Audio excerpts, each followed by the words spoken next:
કે આ દર્દનું કે આ દુખાવાનું પરમેનન્ટ સોલ્યુશન શું હોઈ શકે એમ. તો મારું પહેલેથી ફોકસ એ ની રિપ્લેસમેન્ટ અને હિપ રિપ્લેસમેન્ટમાં જ હતું. જ્યારે હું નાનો હતો ત્યારે એમને જોતો હતો કે ઓર્થોપેડિક સર્જરી કઈ રીતની થતી હોય છે એમ. પહેલાંના જમાનાના જે લેડીઝ હતા કે જેન્ટ્સ હતા ઓલ્ડ એજના, એ લોકોને ની રિપ્લેસમેન્ટની જરૂર ન પડતી. કારણ કે પહેલાંની જે લાઈફસ્ટાઈલ હતી અને અત્યારની જે લાઈફસ્ટાઈલ હતી એમાં આસમાન જમીનનો ફરક છે. જિમમાં જતા હો તો ટ્રેડમિલ પર બહુ વોક નહીં કરવાનું, નહીંતર જોઈન્ટને ઘસારો થઈ શકે છે. આ વસ્તુ સાચી છે કે મિથ છે? એબ્સોલ્યુટલી આ મિથ છે. ની રિપ્લેસમેન્ટ છે એ કમ્પલસરી છે ઘસારો હોય તો? એટલે ની રિપ્લેસમેન્ટ એ એક જ એવો ઓપ્શન નથી. સ્ટીરોઇડ આવે છે જે એકદમ મેજિકલ હોય છે, એટલીસ્ટ દર્દીના 4 થી 6 મહિના કાઢી આપે છે દુખાવાથી. જો એને ડાયાબિટીસ ના હોય તો અમે સ્ટીરોઇડના ઇન્જેક્શન પણ આપતા હોઈએ છીએ. તો ફોરેન કરતાં ઇન્ડિયામાં જે ની રિપ્લેસમેન્ટ સર્જરી છે એ ઘણી સસ્તી છે? હા, કમ્પેર જો કરવા જઈએ તો બહુ જ સસ્તી છે. ની રિપ્લેસમેન્ટ કરાવ્યા પછી પણ એમને પેઇન રહે છે? દર્દીએ એની ફિઝિયોથેરાપી પ્રોપર રીતના કરાઈ નથી. ઓકે. અને આ ઓપરેશન પછી દર્દી કેટલા સમય પછી ચાલી શકે? આ ઓપરેશન પછી દર્દી બીજા દિવસે જ ચાલી શકે છે. ઇનફેક્ટ 10 થી 12 કલાક પછી ચાલી શકે છે. નમસ્કાર. આજે આપણા સાથે છે ડૉક્ટર ભૌમિક પટેલ સર, જે ટોટલ ની રિપ્લેસમેન્ટ અને ટોટલ હિપ રિપ્લેસમેન્ટમાં સ્પેશિયલાઇઝ કરે છે. એમનો 5+ યર્સનો મોડર્ન ટેકનોલોજીથી જે થતી સર્જરીઝ હોય છે એમાં એક્સપિરિયન્સ છે, અને મિનિમલ ઇન્વેઝિવ સર્જરીમાં સર સ્પેશિયલાઇઝ કરે છે. આજે તમને ઘણી બધી ઇન્સાઇટ્સ ટોટલ ની રિપ્લેસમેન્ટની અને ટોટલ હિપ રિપ્લેસમેન્ટની આ પોડકાસ્ટ દ્વારા જાણવા મળશે. તો સ્વાગત કરીએ આપણે ડૉક્ટર ભૌમિક પટેલ સરનું. સ્વાગત છે સર મારા શોમાં. કેમ છો? બસ મજામાં. તમે કેમ છો? બસ મજામાં. તો સર, મેં તો વ્યુઅર્સને બધું કહી જ દીધું છે તમારા વિશે, પણ અમે એવું ઈચ્છીએ કે તમે તમારા વિશે થોડું જણાવો અમને. અને ઓર્થોપેડિક સર્જન જ તમે કેમ ચૂઝ કર્યું ફિલ્ડ આ? ઓકે, તો કેમ ઓર્થોપેડિક સર્જરી ચૂઝ કર્યું? કારણ કે બહુ જ બધા લાઈક મારા ફેમિલીની અંદર મારી મધરની side, like my maternal side grandmother, my paternal side grandmother, plus બીજા બહુ બધા, કારણ કે અમે જોઈન્ટ ફેમિલીમાં રહેતા હતા અને બીજા એજેડ લોકોની વચ્ચે જ હું મોટો થયેલો છું. રાઈટ. તો વિથ ગેટિંગ એજ લોકોને એટલા બધા ઘૂંટણના તકલીફ, ખભાની તકલીફ, કોણીની તકલીફ, કાંડાની તકલીફ, દરેક વસ્તુમાં ઘસારાની તકલીફ, અને આ બધી વસ્તુના લીધે દર્દીને ખૂબ જ પેઇનમાંથી પસાર થવું પડે છે. તો I was constant in search કે what is a permanent solution of all this thing, કે આ દર્દનું કે આ દુખાવાનું પરમેનન્ટ સોલ્યુશન શું હોઈ શકે એમ. રાઈટ. અને જ્યારે હું ઓર્થોપેડિકમાં ગયો ત્યારે અમારી લાઇનમાં બહુ બધી સુપર સ્પેશિયાલિટી હોય છે, કે જેમાં સ્પાઇન હોય છે, આર્થ્રોસ્કોપિક સર્જરી હોય છે, પીડિયાટ્રિક ઓર્થોપેડિક હોય છે, અને આર્થ્રોપ્લાસ્ટી હોય છે જે હિપ રિપ્લેસમેન્ટ અને ની રિપ્લેસમેન્ટ હોય છે. રાઈટ. તો મારું પહેલેથી ફોકસ એ ની રિપ્લેસમેન્ટ અને હિપ રિપ્લેસમેન્ટમાં જ હતું, અપાર્ટ ફ્રોમ ધ ફ્રેક્ચર એમ, કે જે ફ્રેક્ચર છે અમારી લાઇનમાં bread and butter, that is a main thing એમ. પણ ની રિપ્લેસમેન્ટ અને હિપ રિપ્લેસમેન્ટ એ પહેલેથી મને એની માટે હતું કે નહીં, મારે આની અંદર કંઈક આગળ કરવું છે. અચ્છા. તમારા ફાધર પણ ડૉક્ટર છે, રાઈટ? મારા ફાધર એનેસ્થેટિસ્ટ છે, અને તે પણ બહુ બધા ઓર્થોપેડિક સર્જનના ત્યાં, જ્યારે હું નાનો હતો ત્યારે એમને જોતો હતો. ઇવન હું ઓપરેશન થિયેટરમાં જઈને પણ મેં જોયેલું છે કે ઓર્થોપેડિક સર્જરી કઈ રીતની થતી હોય છે એમ. ઇવેન્ચ્યુઅલી એવું લાગતું હતું કે આટલું બધી વાઢકાપ થઈ, પણ ડે બાય ડે જ્યારે હું ઓર્થોપેડિક સર્જન બન્યો અને ત્યારે જે એ ટાઈમે જે મેં વાઢકાપ જોયેલી છે, કે એ ટાઈમે મોટા ચેકા સાથે સર્જરી થતી હતી, અત્યારે હાલ જે પ્રમાણે નાના ચેકામાં બરકી અત્યારે તો ટાંકા વગર એમ, લાઈક સ્ટીચલેસ સર્જરી થાય છે, કે જેમાં કોઈ પણ જાતના ટાંકા કે સ્કાર દેખાતા નથી એમ. એટલે જે યર બાય યર આટલા વર્ષોમાં જે એડવાન્સમેન્ટ આવેલું છે મેડિકલ ફિલ્ડની અંદર, સો એ મેં નાનપણથી લઈને અત્યાર સુધી, લાઈક આ journey I have evident that. Right. તો ડૉક્ટરના ફેમિલીમાં તમે જન્મ્યા, તો એઝ અ ચાઇલ્ડ તમારા પર કોઈ એવું પ્રેશર હતું કે ડૉક્ટર જ બનવાનું છે? ના, એવી રીતનું નહોતું. આટલા એજ્યુકેટેડ ફેમિલી બેકગ્રાઉન્ડ સાથે આવેલા છીએ, તો ક્યારે મારા ફાધરે કે કોઈએ ક્યારે મને એવી રીતનું ફોર્સ નથી કર્યો કે નહીં, તારે ડૉક્ટર જ બનવાનું છે, કે ડૉક્ટરની લાઇનમાં જ આગળ વધવાનું છે. રાઈટ. તો ફર્સ્ટ ટાઈમ તમે જ્યારે ઓપરેશન થિયેટરમાં બ્લડ શેડ જોયું એઝ અ ચાઇલ્ડ, તો વોટ વોઝ ધ એક્સપિરિયન્સ, થોડું એના વિશે બતાવો. જ્યારે મને યાદ છે કે સૌથી પહેલું હું ગાયનેક ઓટીમાં ગયેલો અને એ CS હતું, લાઈક સિઝેરિયન સેક્શનથી એ ડિલિવરી થતી હતી. For me it was a very exciting thing. અને મને જોઈને ત્યારે જ મને આમ એવું થઈ ગયેલું હતું કે જો બનવું છે તો સર્જન જ બનવું છે.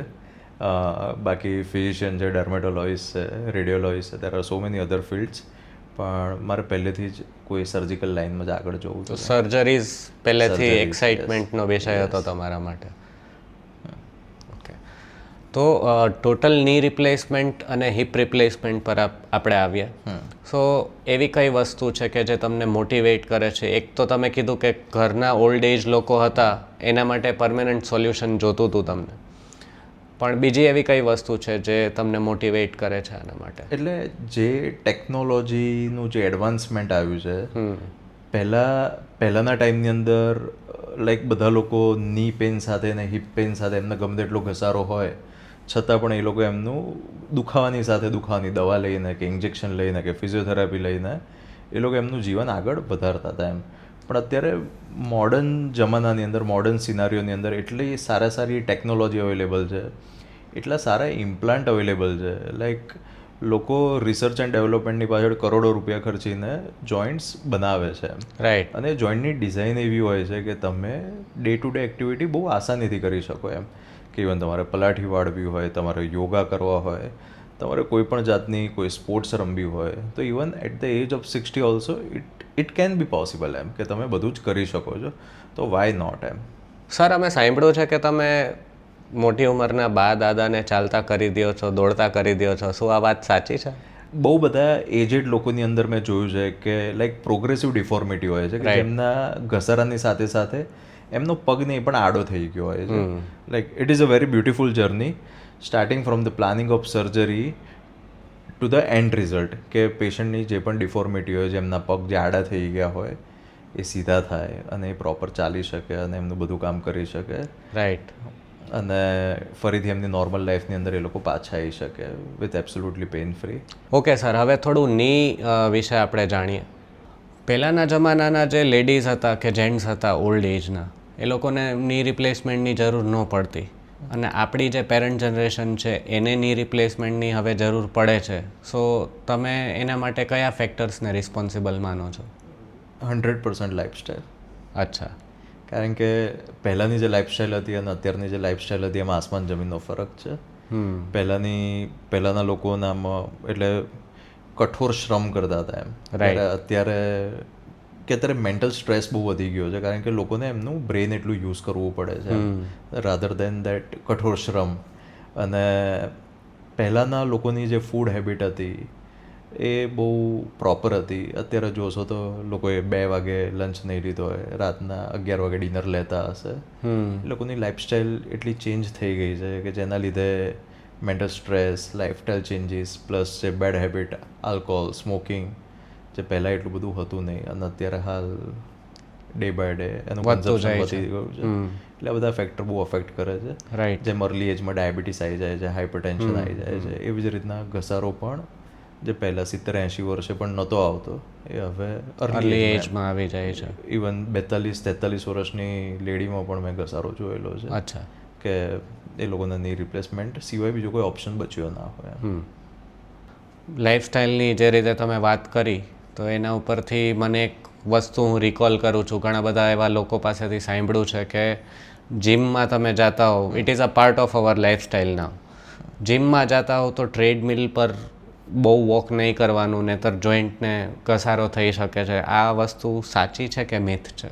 એટલે એબ્સોલ્યુટલી આ મિથ છે, કારણ કે તમારા મારા બીજા જે યંગ એજ જે આપણી જનરેશનવાળા હોય તો એ લોકો જિમમાં જાય તો એમની માટે એ વસ્તુ સારી જ છે. રાઈટ. કારણ કે એનાથી મસલ ગેઇન થાય છે, સ્ટ્રેન્થ, એન્ડ્યુરન્સ એક્ટિવિટી થાય છે.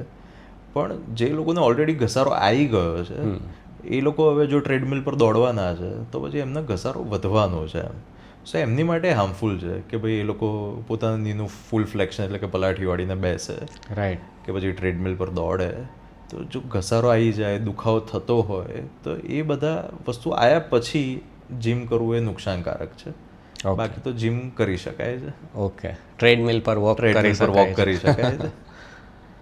તો સર, કોઈ ઓર્થોપેડિક સર્જન જે હોય એને એનો ક્યારે સંપર્ક કરવો જોઈએ? કેટલો દુખાવો હોય તો ડૉક્ટર પાસે જવું જોઈએ?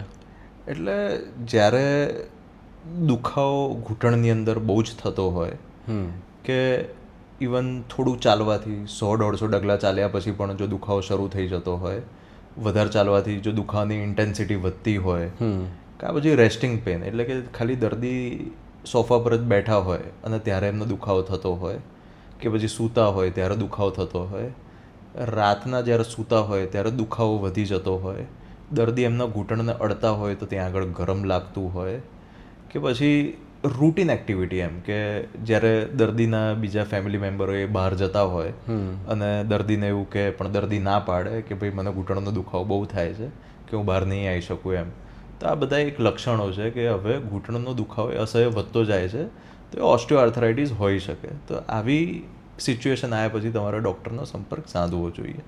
ઓકે, ની રિપ્લેસમેન્ટ છે એ કમ્પલસરી છે ઘસારો હોય તો, કે એમાં પણ એટલે પ્રકાર હોય છે? એટલે ની રિપ્લેસમેન્ટ એ એક જ એવો ઓપ્શન નથી. દરેક સ્ટેજના ઘસારા માટે અલગ અલગ ઓપ્શન હોય છે, રાઈટ, કે અલગ અલગ ટ્રીટમેન્ટ હોય છે.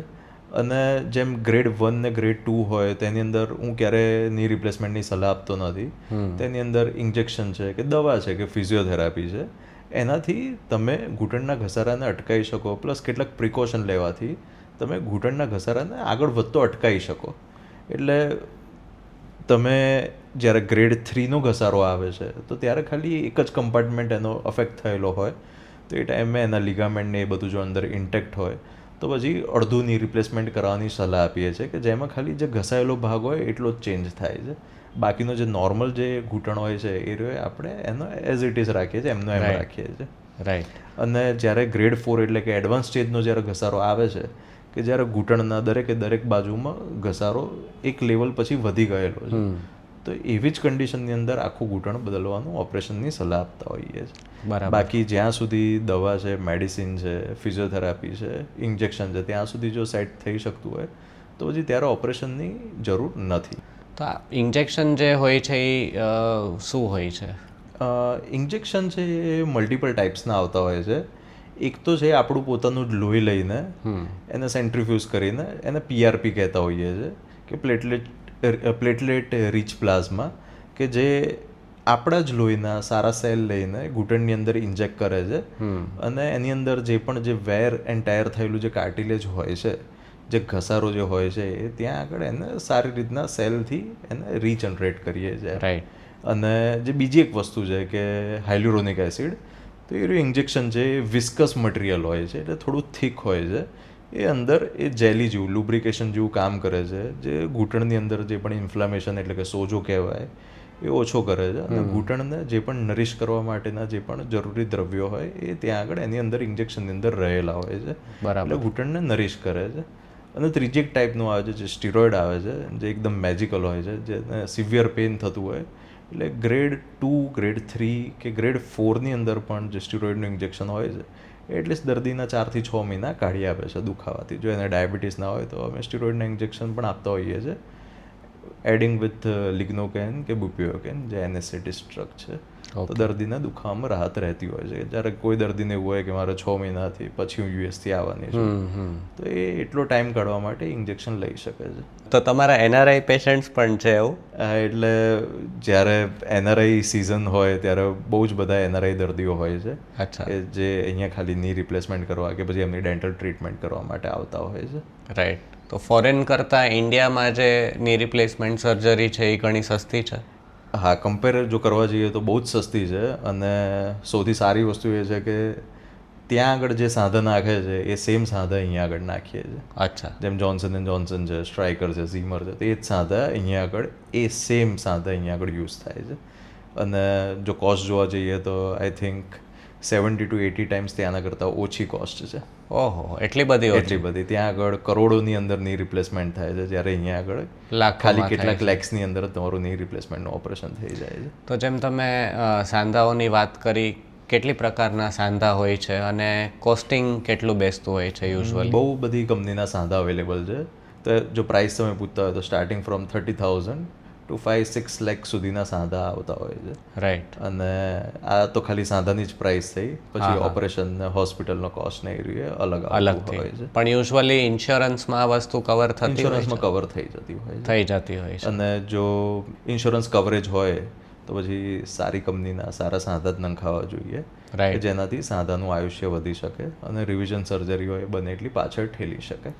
ઘણા બધા દર્દી પાસે એવું પણ સાંભળ્યું છે મેં કે ઓલ્ડ એજના હોય, ની રિપ્લેસમેન્ટ કરાવ્યું છે, તો ની રિપ્લેસમેન્ટ કરાવ્યા પછી પણ એમને પેઇન રહી છે, તો આનું શું રીઝન હોઈ શકે? બહુ ઓછા દર્દીઓની અંદર આવું જોવા મળતું હોય છે કે ની રિપ્લેસમેન્ટનું ઓપરેશન કરાયા પછી પણ જો એમને પેઇન રહે તો કાં પછી ઓપરેશન દરમિયાન કે એનું પ્લાનિંગ એક્ઝિક્યુશન બરાબર નથી થયેલું, કાં પછી દર્દી એની પોતાની સાર સંભાળ સરખી રીતના લીધી નથી, કાં પછી દર્દીએ એની ફિઝિયોથેરાપી પ્રોપર રીતના કરાવી નથી, કાં દર્દી અને ડૉક્ટર વચ્ચે ફોલોઅપમાં ક્યાંક મિસમેચ થઈ ગયું છે, કાં પછી જે ઓપરેશન પછી જે પણ વસ્તુ સમજાવવામાં દર્દીએ આવી હોય દર્દીએ પ્રોપર રીતની કરેલી ના હોય. તો મલ્ટિપલ ફેક્ટર્સ છે. Factors starting from the doctor side two the patient side to the physiotherapy side. Right. જો એ ક્યાંયમાં પણ વચ્ચે બ્રીચ આવે છે તો એમાં દર્દીનું રિઝલ્ટ કોમ્પ્રોમાઇઝ થાય છે. ઓકે, તો આમાં ફિઝિયોથેરાપી પણ ફિઝિયોથેરાપીનો પણ એટલો જ અગત્યનો રોલ છે. અને ઓપરેશન પછી અઠવાડિયે 10 દિવસની ફિઝિયોથેરાપી કરવાની જરૂર પડતી હોય છે. આ ઓપરેશન જે છે એ કેટલી કલાકનું હોય છે?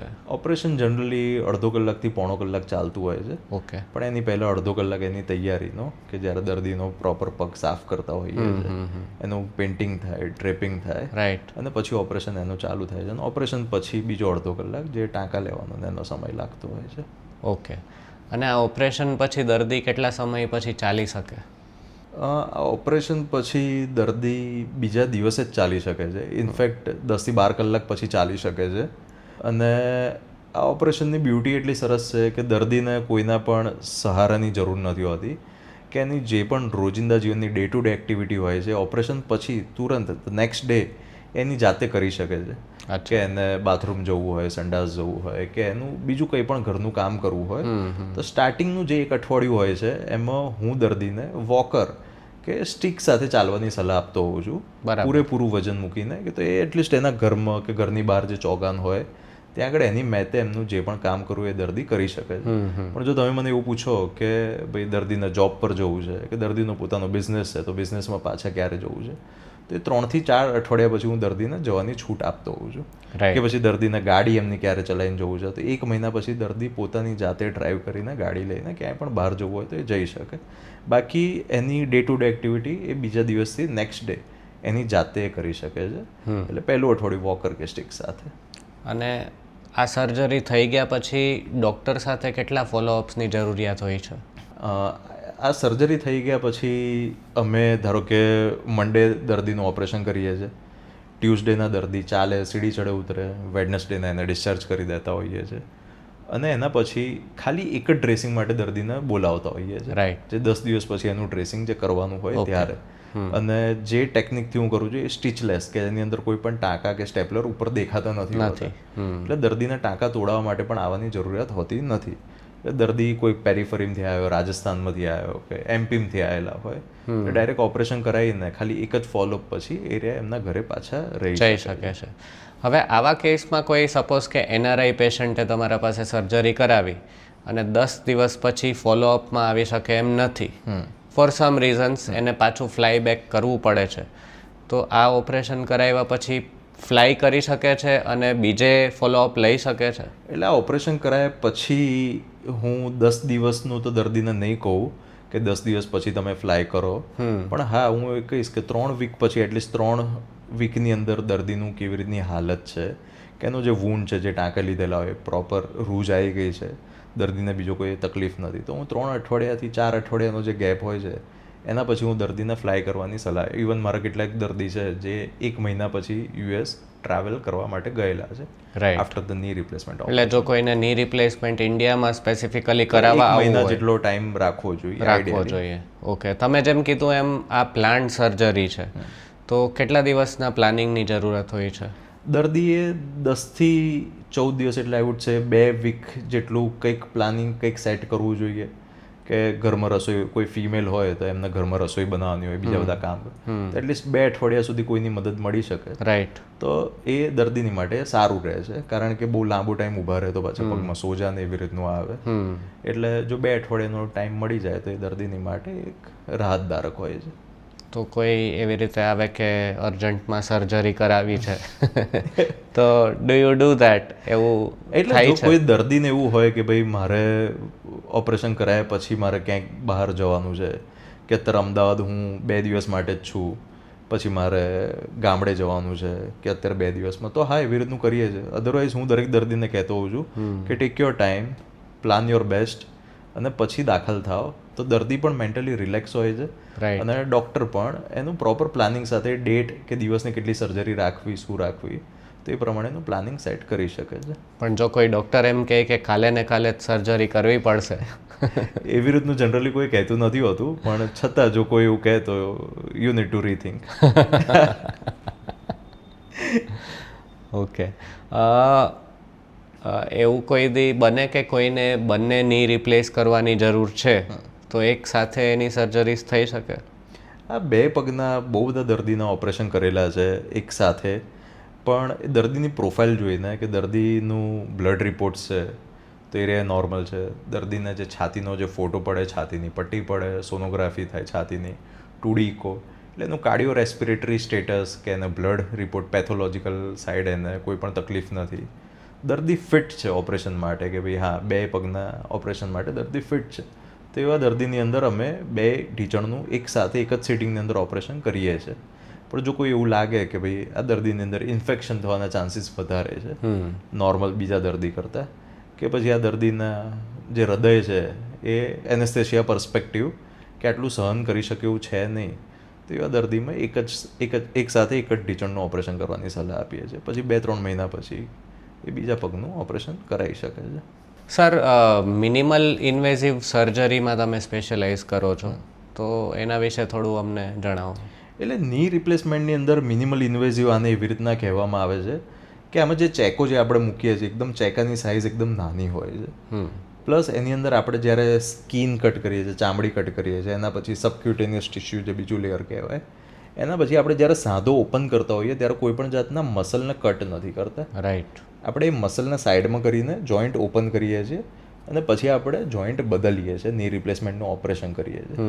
તો સ્નાયુ કટ નથી થતો, તો એનું રિકવરી હોય છે ફાસ્ટ હોય છે, દર્દીને ફિઝિયોથેરાપીની ઓછી જરૂર પડે છે, અને રિકવરી ફાસ્ટ હોવાના લીધે દર્દી get back to his work કે હર વર્ક એ that is very fast.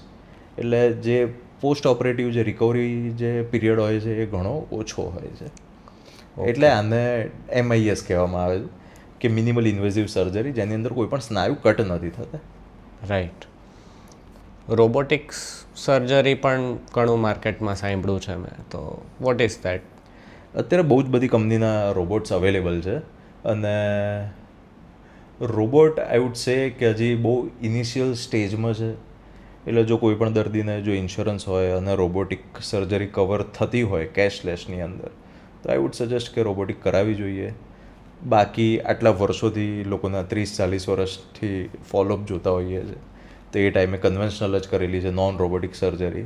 Right. તો they are also doing really great એમ. પણ ટેકનોલોજી છે, અને ટેકનોલોજીમાં ડે બાય ડે એડવાન્સમેન્ટ આવે છે. આઈ હોપ કે રોબોટની અંદર પણ વધારે ને વધારે એડવાન્સમેન્ટ આવે અને હજી વધુ પ્રિસિઝન સાથે એ સર્જનને હેલ્પ કરી શકે. રાઈટ. ફોર બેટર પ્લાનિંગ, અને એના લીધે સર્જન સારી રીતનું એક્ઝિક્યુટ કરી શકે. ઓકે. તો આ જે રોબોટિક સર્જરી છે એ વર્સિસ કન્વેન્શનલ ટ્રેડિશનલ સર્જરી છે, એમાં ફાઇનાન્સના ટર્મ્સમાં કેટલો ડિફરન્સ હોય છે? ફાઇનાન્સના ટર્મમાં આઈ વુડ સે 50,000-70,000 જેટલો ફરક પડે છે, જે દર્દીને ઇન્સ્યોરન્સ કંપની કવર ના કરતી હોય તો એક્સ્ટ્રા પે કરવા પડે છે. રાઈટ. ઓર્થોપેડિક સર્જરીના ફિલ્ડમાં તમને શું લાગે છે કે એઆઈનો કાંઈ રોલ હશે ફ્યુચરમાં? 100% હશે એઆઈનો રોલ, કારણ કે જે રીતના રોબોટિક સર્જરીનું માર્કેટ બૂમ થઈ રહ્યું છે, તો એ પ્રમાણે ફોર એક્ઝામ્પલ હું કોઈ પણ રોબોટિક સર્જરી કરું છું, તો એઝ અ હ્યુમન મારથી કંઈક એરર થતી હોય, લાઈક બહુ ઓછામાં ઓછી એરર, કે જે મારી બાજુમાં જે 100 સર્જરી કરેલો હ્યુમન પણ પકડી ના શકતો હોય, પણ એ એઆઈ ડિટેક્ટ કરી શકે એમ. રાઈટ. કારણ કે એની જોડે ડેટા હોય છે કે ભાઈ આટલા ઓપરેશનમાં આ વસ્તુથી કંઈક એરર થઈ શકે, મિસમેચ થઈ જાય કે એરર થઈ જાય, દેટ ઇઝ માઇક્રો, જેનાથી પેશન્ટના રિઝલ્ટમાં કંઈ જ ફરક નથી પડવાનો. છતાં with AI the orthopaedic can be more accurate and more precise. અને બીજું કે રોબોટિક સર્જરીની અંદર જ્યારે આપણે પ્લાનિંગ કરતા હોઈએ છીએ ત્યારે દર્દીનો સીટી સ્કેન થાય છે, અને દર્દીનો સીટી સ્કેન થાય છે તો દર્દીને કઈ સાઇઝનો સાંધો જશે, એ જશે, બી જશે, સી જશે કે 1, 2, 3 જશે, કે એની વચ્ચેનું જે પણ પ્લાસ્ટિક હોય છે એ 9 નંબરનું જશે કે 11 નંબરનું જશે કે 14 નંબરનું જશે, એ આપણને પહેલેથી ખબર પડી જાય છે. રાઈટ. અને એના લીધે આપણે એ પ્રમાણેના કટ લઈ શકીએ છીએ. અને જ્યારે કટ લેવાતો હોય છે તો એઝ અ હ્યુમન મને એવું લાગતું હોય કે આમાં 2 mm ઘસારો છે, પણ રોબોટને એવું લાગતું હોય કે નહીં, આમાં 1 mm જ ઘસારો છે. તો જે એક્સ્ટ્રા 1 mm છે that is added advantage to the patient, કે આપણે દર્દીનું એટલું કુદરતી હાડકું બચાવી શકીએ છીએ. રાઈટ. તમારી કેરિયરનો એવો કોઈ એક કેસ કયો ની રિપ્લેસમેન્ટનો જે થોડો ચેલેન્જિંગ હતો અને તમને યાદગાર રહેશે? 75 યર્સના એક ફિમેલ હતા, પણ એમની એનાટોમિકલ એજ, પણ એમની ફિઝિયોલોજીકલ એજ જોઈએ કે એમના જે પણ હૃદયના જે પણ બધા ટેસ્ટ થાય, ફેફસાના એક્સરે પડે, તો એમની એજ જોઈને આપણને એવું લાગે કે આ 90 યર્સના ફિમેલ છે વિથ સિવિયર COPD, એટલે ફેફસાનો રોગ, હાઇપરટેન્શન, ડાયાબિટીસ મલાઇટસ અને મલ્ટિપલ ડિઝીઝ એમ પેશન્ટની અંદર. અને મેં પેશન્ટને બહુ જ બધી વાર એક્સપ્લેન કરેલું એમ કે એક જ પગનું જોડે કરાય, એક પગનું જ કરાવીએ, પણ દર્દી અને એના સગા કે 2 પગનું જોડે કરાવવું છે. અને વિથ સિવિયર ડિફોર્મિટી એમ, જો એનો એક્સરે જોઈએ તો આમ જનરલી 30-35 મિનિટ્સની અંદર મારા ઓપરેશન પતી જતું હોય છે, પણ એ દર્દીનું એક પગનું ઓપરેશન કરવામાં 1 કલાક જેટલો સમય લાગેલો હતો, બીજા પગનું બીજો કલાક. અને બહુ સારી રીતનું એક્ઝિક્યુશન કરેલું હતું after a very good planning, અને દર્દીનું રિઝલ્ટ ઘણું સારું હતું. પણ આટલું કર્યા પછી પણ દર્દીનું રિઝલ્ટ બેસ્ટ આવેલું, just because her will power and અમારા તરફથી વેરી વેલ પ્લાનિંગ અને એક્ઝિક્યુશન હતું. અને right now also she is doing amazing. Sir, ઘણા બધા ડૉક્ટર્સ એવું કહેતા હોય છે, ઘણી બધી એડ્સમાં પણ અમે જોયું છે કે બીજા જ દિવસે ચાલતા થઈ જશો. તો ડૉક્ટર્સ યુઝ્યુઅલી કોમ્પ્લિકેશન્સ કાંઈ હોય તો સમજાવતા નથી. તમારું આના વિશે શું માનવું છે? તમે સમજાવો છો? એટલે ની રિપ્લેસમેન્ટ સર્જરી એ શ્યોરલી લાઈફ મોડિફાઈંગ સર્જરી છે કે જેનાથી દર્દીના ઘૂંટણનો દુખાવો જતો રહે છે. દર્દી એમના રોજિંદા જીવનની દરેકે દરેક ક્રિયાઓ ખૂબ જ આસાનીથી કરી શકે છે. પણ એનો મતલબ એવો નથી કે સર્જરીના કોઈ કોમ્પ્લિકેશન નથી હોતા. એઝ અ સર્જન હું દરેકે દરેક દર્દીને એમના પોતાની કન્ડિશનના આધારે એમના કોમ્પ્લિકેશન સમજાવતો હોઉં છું કે ભાઈ આ સર્જરી છે તો સર્જરીમાં સૌથી મેઇન કોમ્પ્લિકેશન કે ઇન્ફેક્શન. જો દર્દીને ડાયાબિટીસ હોય છે તો જેમ મેં 100 નોર્મલ દર્દીના ઓપરેશન કર્યા તેમાંથી 2ને ઇન્ફેક્શન થઈ શકે, પણ જો કોઈ દર્દીને ડાયાબિટીસ હોય કે બહુ લાંબા ટાઈમથી ઇમ્યુનોસપ્રેસન્ટ એટલે કે રોગ પ્રતિકારક શક્તિ ઘટે એની દવા લેતા હોય તો એ દર્દીમાં ઇન્ફેક્શનના એવા 100 દર્દીના કર્યા હોય તો એમાંથી 5 દર્દીને ઇન્ફેક્શન થઈ શકે છે. એટલે એમને જે પેલામાં 2% છે રિસ્ક, એ આની અંદર 5% છે. બરાબર? એટલે ઇન્ફેક્શન છે. હવે ઇન્ફેક્શન એ આ સર્જરી કોઈ પણ સર્જન માટે એ બહુ મોટો દુશ્મન છે. કોઈ પણ સર્જન કે કોઈ પણ દર્દી ક્યારે એવું ચાહતા નથી કે એમના ઓપરેશન દરમિયાન ઇન્ફેક્શન થાય, પણ આ એક ઓપરેશન એવું છે કે જેની અંદર તમારે ઇન્ફેક્શન સમજાવવું જ પડે. નંબર 2 કે ઘણા દર્દીઓને હવે આજના સિનારીઓમાં જોવા જઈએ તો 40-45 વર્ષે ઓપરેશન કરવાની જરૂર પડતી હોય છે. તો એઝ અ ડૉક્ટર તમારી એ રિસ્પોન્સિબિલિટી છે દર્દીને સમજાવવાની કે ભાઈ હું જે આ સાંધો નાખી રહ્યો છું, આ સાંધો છે એ તમારો 20-25 વર્ષ કે 30 વર્ષ જ ચાલશે, અને ઘણીવાર 10 વર્ષની અંદર પણ એ લૂઝ પડી શકે છે કે એની વચ્ચેનો જે પણ સિમેન્ટ આપણે નાખતા હોઈએ છીએ તો એ સિમેન્ટની અંદર પણ ક્રેક પડીને સાંધો લૂઝ પડી જઈ શકે છે વિથ ઓર વિધાઉટ ઇન્ફેક્શન એમ. અને જે તે ટાઈમે ફરીથી રિવિઝન સર્જરી કરવી પડી શકે તો દર્દીને પણ મગજથી એ તૈયાર રહે એમ કે પહેલેથી પ્રિપેર્ડ જ હોય કે આવું થઈ શકે, કે આવું ભવિષ્યમાં થઈ શકે. ઘણા દર્દીઓને એવી જરૂર નથી પડતી હોતી. અત્યારે હાલ 60 વર્ષના જે પણ દર્દીમાં કરતા હોઈએ, ઇવન 50માં, અને કેટલાક દર્દીઓના જે અમારા સાહેબોએ જે ઓપરેશન કર્યા હોય 20-30 વર્ષ પહેલાં કરેલા હોય, they are also doing absolutely great એમ. રાઈટ. એટલે એવું નથી કે પણ પડી શકે. તમારે દર્દીને એઝ અ ડૉક્ટર બધા કોમ્પ્લિકેશન રિસ્ક હોય એ સમજાવવું એ ફરજમાં આવે છે. કોઈ એવું પેશન્ટ છે જેને કેન્સર જેવી બીમારી છે, તો એ ની રિપ્લેસમેન્ટ કરાવી શકે? હા, વિથ પ્રોપર ફિટનેસ, અને જો એમને કેન્સર રિકવર્ડ હોય કે ઓન રિકવરીના પાથ પર હોય તો એમાં ની રિપ્લેસમેન્ટનું ઓપરેશન થઈ શકે છે. ફોર એક્ઝામ્પલ કોઈનું કીમો ચાલુ છે અથવા રેડિયેશન થેરેપી ચાલુ છે, તો એ કેસમાં કરી શકે? એટલે ના, એ કેસની અંદર એમની બધી ટ્રીટમેન્ટ પતી જાય, જે રેસિડ્યુઅલ કેન્સરના જે પણ સેલ્સ હોય એ બધા ડેડ થઈ જાય.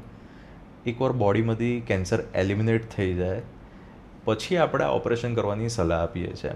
રાઈટ. એટલે ગાડીમાં જો પ્રોપર એન્જિન જ ચાલતું ના હોય તો એના ટાયર બદલવાનો કોઈ મતલબ નથી. એવી રીતની વસ્તુ થઈ. જોરદાર હતો.